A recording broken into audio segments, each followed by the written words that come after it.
Did all your guys skate today? And how are your sessions? Can you break it up into two, or do you have the entire 31 on the ice?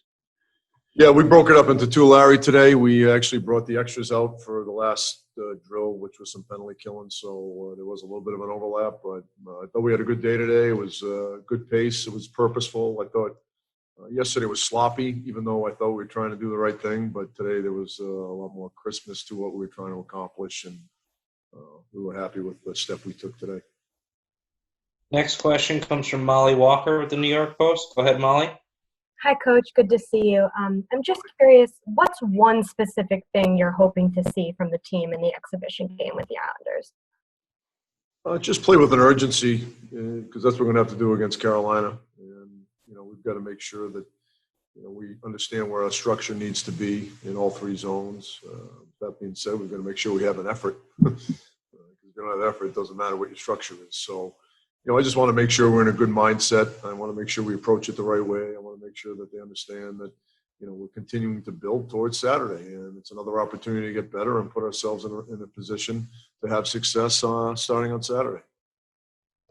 Another question from Larry Brooks. Go ahead, Larry.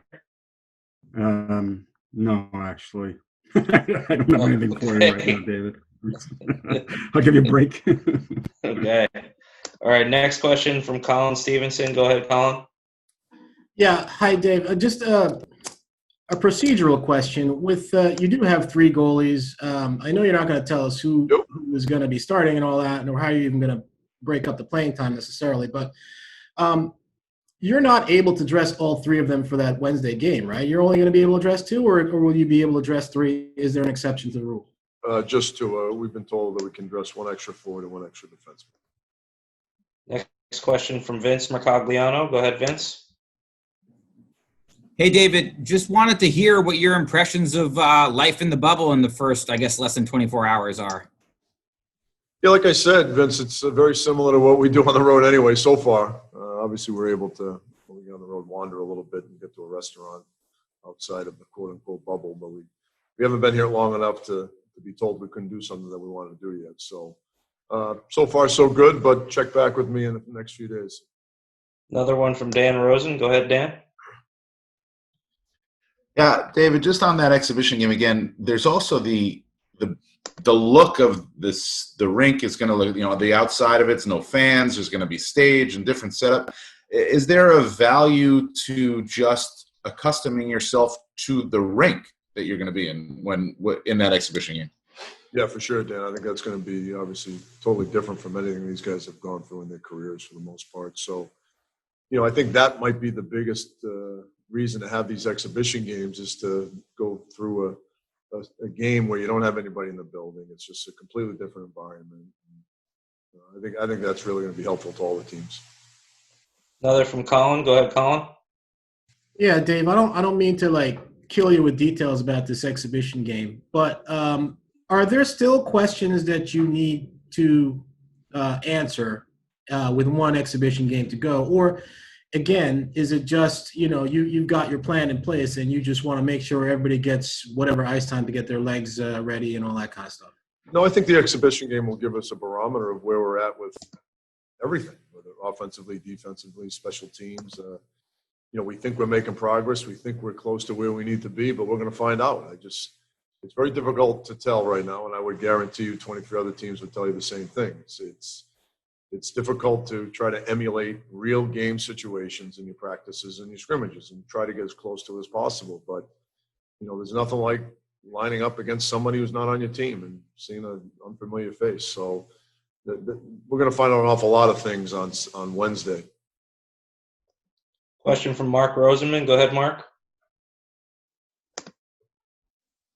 Morning, Coach. I know we're harping on the bubble and everything, but could you put it in the perspective of leaving your normal, workplace and practice facility, getting off that bus, realizing the enormity of actually what's going on in the country, and then the impact that it's had even on baseball, where they're taking all the precautions and they've had to cancel games already. I mean, has any of that creeped in a little bit? And as professional athletes, we know you guys are all supposed to block everything out. How do you try to accomplish that? think as a sport, we've done a great job of creating a safe environment up to this point. Obviously, things can happen with this virus. But I think, going through it the way the league has and our organization has and all the other organizations, I think they've done an incredible job of making people feel like we can pull this off and we can do it in a safe environment. And at the end of the day, that's what this is all about. I think because of that, guys may focus on hockey maybe a little bit more than they might if they were distracted of some uncertainty of the safety of the situation. So, it really felt like another road trip in a lot of ways. Obviously, there were differences, but our guys were eager to get to the hotel. They were eager to practice today. They were eager to, practice again tomorrow and play an exhibition game. And I think because they do feel safe, I think those distractions have really been minimized. Next question from Leslie Treff. Go ahead, Leslie. Hi, Coach. Will the locker room situation make any difference? So when you're in the Leafs locker room, will you feel like that is some sort of home advantage in any way? Yeah, a little more space always helps, so that certainly will make it a little bit different. The biggest thing is obviously when the game gets going, the line changes, but it never hurts to have a little bit more space, a little more breathing room in the locker room. Another one from Colin. Go ahead, Colin.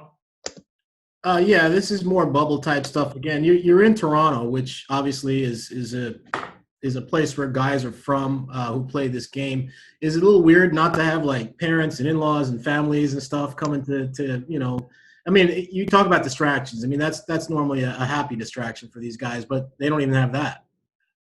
Yeah, well, on the road, you really don't see that anyway. So, but obviously in playoff hockey, you do see families a little bit more often, especially up in this area. So, I'm sure it's frustrating for the guys from around here where, their families can't come watch them play. They can't even see them. So that is frustrating, but everybody understands the situation we're in.